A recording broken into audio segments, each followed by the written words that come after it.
When we are aligned with the center of the galaxy, our psychic ability goes up by 400%. Sidereal time changes by 4 minutes a day.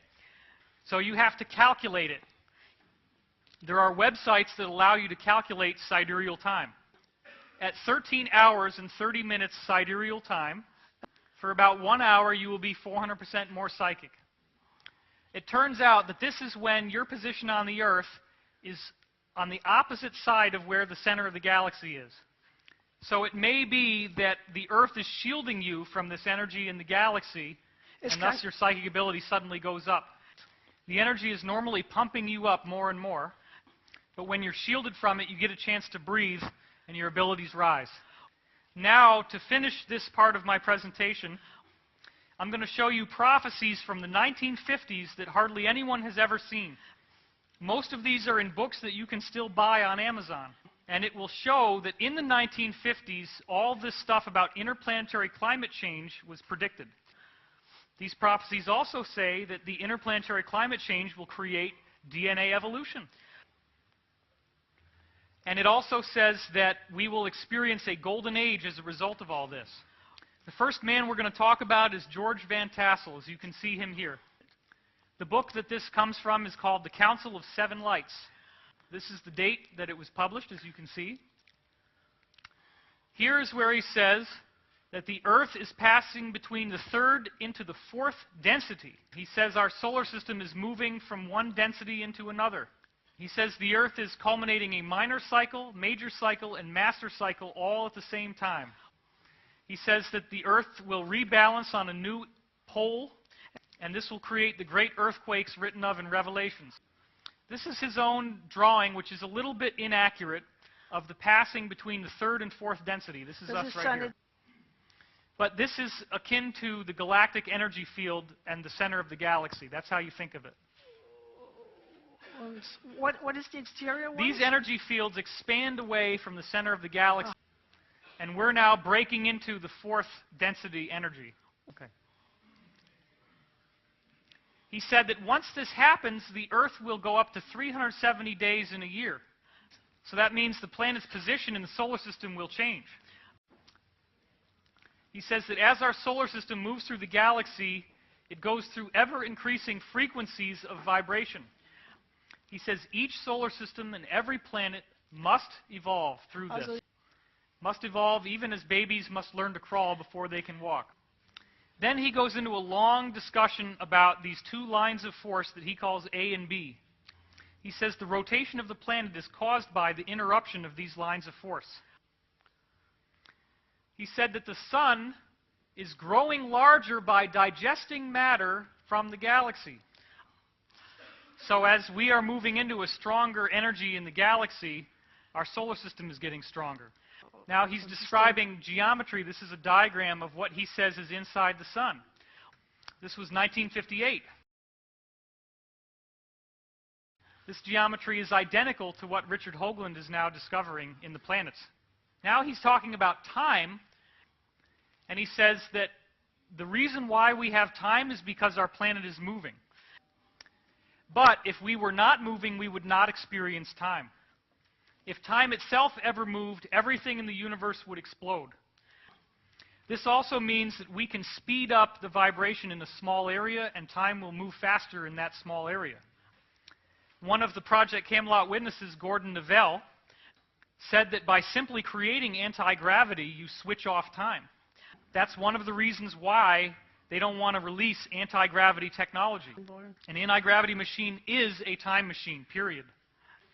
You can move forward in time, backward in time, or sideways in time. If you move ahead of the Earth's rotation, you move into the future. If you move behind the Earth's rotation, you're traveling into the past.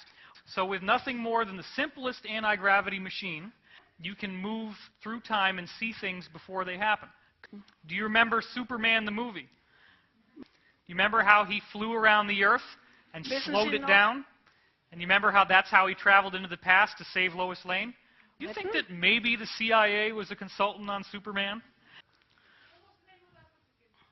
The book, Council of Seven Lights, by George Van Tassel. Okay, so, all right. So we're going to move into the next one. This is not published anywhere on the internet except for in the last 2 months. You can find it on the llresearch.org website, llresearch.org. It's another contact that was vetted by this scientist named Dr. Wilbert Smith as being authentic. Wilbert Smith had access to classified UFO information. And from this, he came up with a list of 200 questions. He asked these channelers the 200 questions and only accepted the ones who got every question correct. George Van Tassel was one of those channels. This book never got published, however. But now we're going to read it. You can see the nastiness of the paper that it was printed on because it was so old. And again, you can see late 1950s. Wilbert Smith often complained that the messages sounded evangelical. But these beings represent the same forces as the angels in the Bible. And it's not just Christian, it's every religious tradition that has these type of beings. So they say that all are created equal, and the time will come when everyone on your planet will know this. They said if you want to understand the creation, you have to understand light and love. The most important thing you need at the beginning is the desire to seek the information. Now this is a misspelled word. Sound it out and tell me what it sounds like. What did Dan Burrish say on our video? Remember what he said that the being said to him in the lab the first time? Hastening. Was war das This is erste? exactly the same word. From 1958, obscure channeling that nobody's ever seen before. Oh, Odin. Hastening. Ordine. That's how they spelled it because they didn't know how to spell it. And I laughed when Dan Burrish said that a being told him the same word. I nodded my head and said, uh-huh. So then they start telling him that he is being conditioned. This came in the form of twitches in his body when the contact was about to begin. He said, the more you meditate, the stronger the contact will be. He said that if you seek love, you will be amply rewarded.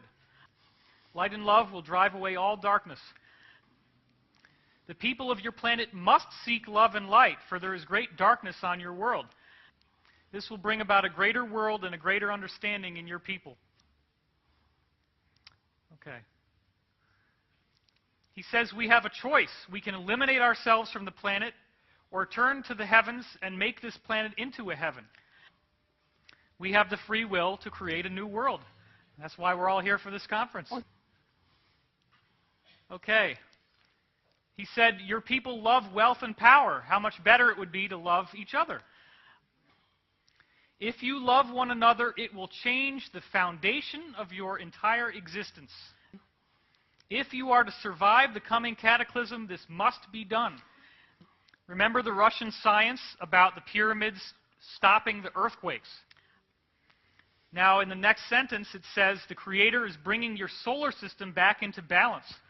In 1958, we did not see interplanetary climate change yet. If you live in peace, harmony, and perfection, you will see the beauty of the whole creation. A new dawn of understanding is coming to your planet. Okay. You must change if you want to survive on your planet. Now check this out. Your solar system is moving into an area of space where the vibrations are much higher. This will cause changes in your planet's features.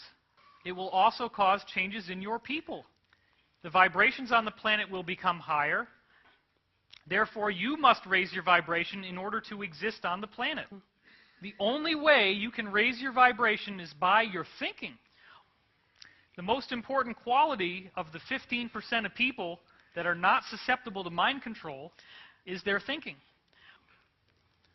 We still have free will. You can decide to change and live on the planet in a heavenly kingdom, or you can reincarnate on a different planet that is materialistic and continue learning your lessons. And what they don't tell you here is that you get 25,000 years to figure it out. Okay. This basically says the same thing.